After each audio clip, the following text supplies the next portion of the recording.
Hi everybody and welcome to my channel. And tonight I won't be smoking because I don't have any cigarettes, but I have soda. So I wasn't going to make this video because my goal is to reach as many people as I can and help them by my story, but sometimes you just get discouraged or you just don't want to talk about things. Sometimes it just gets a bit overwhelming, and I've been thinking a lot about my son and if I'm giving him everything he needs, or would he be better in a school for the blind, because he has vision and he can see, but he's still legally blind, and he has one really bad eye. I'm sure you could see the eye that's really cloudy. So I just feel like I don't know what to do anymore. I feel like I'm not helping him. His therapist says I am, and that they think they have more confidence in my ability to parent than I do. They think I'm not confident enough in my ability. But I am. I know I'm a good mom. I know I'm a great mom. I know I'm one of the best moms because that's what I strive to be for my kids. Not just a good or great mom, but the best mom that I could ever be for them. And so I am confident. It's just, I'm not watching his behaviors, they don't see all that. And I've started to videotape some of them so they can see it, but it's when he has a real meltdown, it's hard to have a camera and also try to calm somebody down who's going around trying to punch people. Now he's punching people. Now he's punching with a closed fist. Isn't that great? He learned that a couple days ago. So that's made me kind of introspective, a lot of thinking, like, for him to go to these schools, he would have to stay there because I live too far away. They're in other states. But I could move there.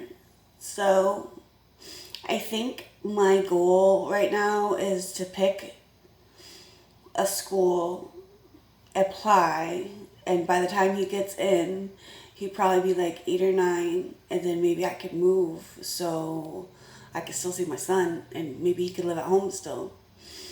But I have to do a lot of thinking about it because that's what was asked of me. So I'm playing with fishing hooks. So yeah, just been doing a lot of that thinking, and I was really happy and stuff. You know how it goes. You're really good, and you're really happy, and then boom, you're just depressed for no reason. Yeah, just I don't know. My anxiety has been really good lately, but sometimes I get depressed. I suffer from depression more these days, I think, than anxiety, because I have my meds under control for my anxiety. But I mean, I'm on so many things right now. I have a heart problem. I take folic acid, and then yeah. So that's that part of my introduction, I guess.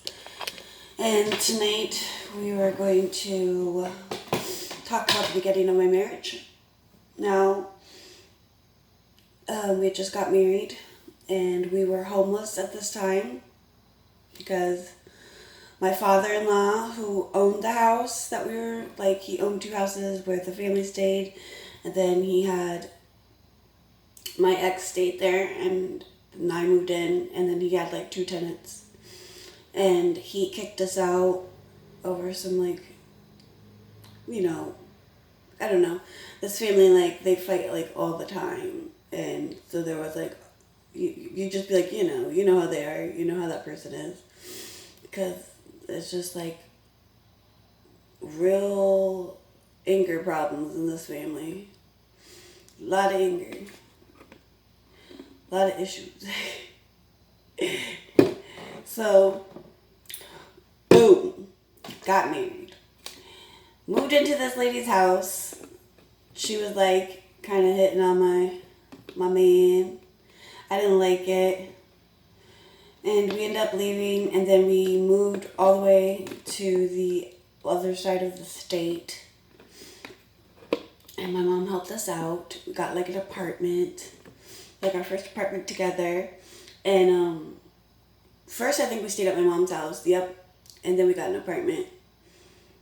We had I had a lot of fun in my younger days, which is why I don't regret waiting to have kids. Well, I didn't wait. I couldn't have them, but I'm really happy I got to do, because I feel like now I can concentrate on my kids, because I don't feel like I missed anything. But we did a lot of partying. I did a lot of drinking back then. It was a lot of fun. I still know some of those people from way back in the day. And that's when the first weapon was pulled on me, was during that time. And eventually, because here's the thing, and so these are years, we were together for 13 years. So these are years that are going by. Year 5, you know what I'm saying? I lost my thought for a second.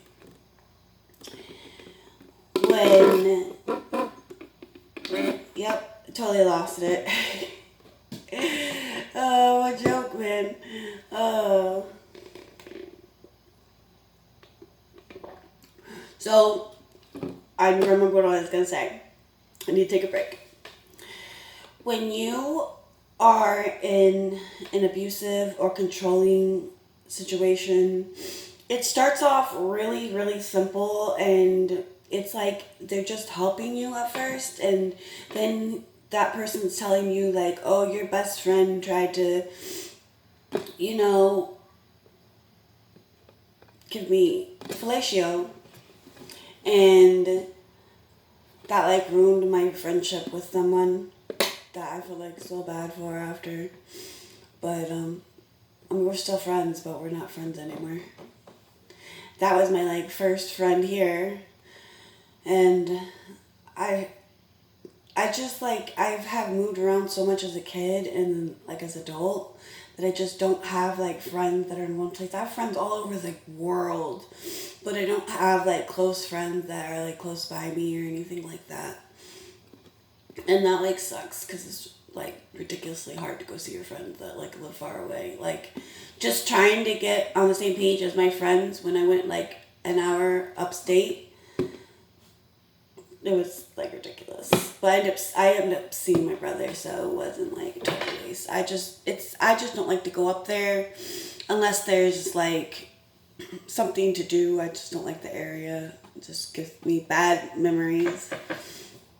So, yes, I was talking about abuse. And, first it was this. I was always working. And he would be stay home. Or I'd be back then my heart didn't feel good, because my parents got divorced and I didn't have any insurance. So I wasn't taking my heart medication I had taken my whole life. And so my heart was hurting at that time, because it was getting used to it. Now I take medication again, but it's not the same one. But it is one that people for my heart condition are on and do good with. So it'd be that, or he'd be stay home, or he'd hide the keys, or do something to make me late, or his favorite thing to do was try to have sex with me when I'm supposed to be going to work. And not just sex, but long sex. So it was just little tiny things you don't realize.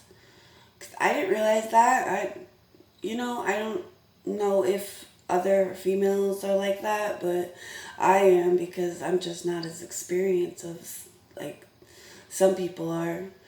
And I just know for me, I didn't see it really. So it kept getting worse and worse, and he did hit me a couple times, and every time he hit me, I just wanted to kill myself. Got so mad. Like, I legit was hurting myself. I was legit hurting myself. I actually started with burning my skin because I'm like really good with pain.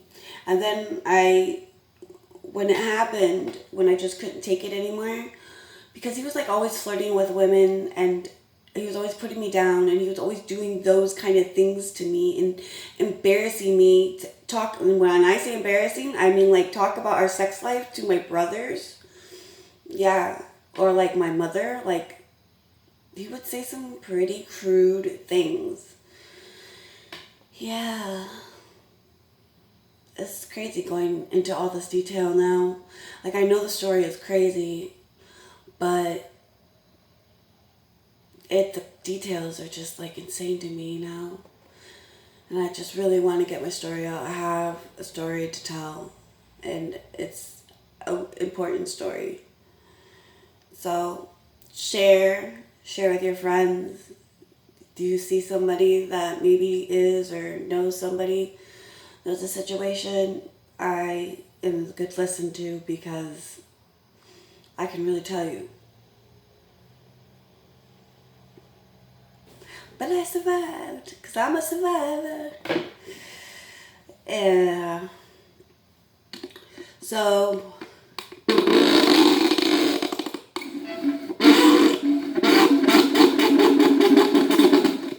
just kidding.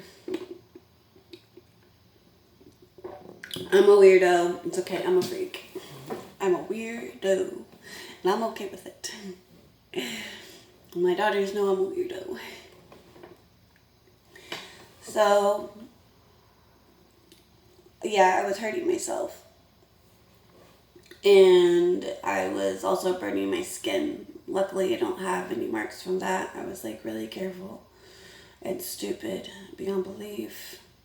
But I was just so, I can't explain like this heaviness and sadness and anger, so much anger, like, and just a feeling of just being wrong against you and you being wrong. I was disrespected all the time.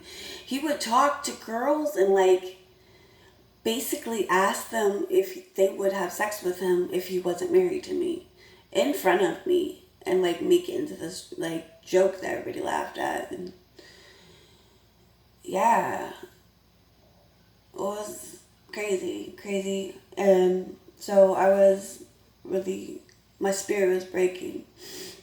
And so I tried to like kill myself, tried to do it the right way one time. And he left work and he was like freaking out, and we decided to move to Florida. Well, he decided, we're moving to Florida. Like, let's just move. And that's what we did. And we drove all the way down to Florida. And it was like that year that had like all those hurricanes, like 3 or 4, like back to back.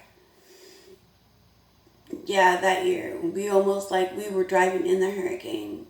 Like, the water was up to the wheels, and like we were like skidding, like, and being pushed, and you could see it, and we were just like, do we turn around or do we keep going? And like we saw other cars going, and we were just like, okay, hopefully we just keep on going, trusting God. That's how we got down to Florida. So we stopped at a strip joint down there, like in Louisiana or something, and we ordered food. I love doing that. I don't know why. It's just like eating and watching girls dance.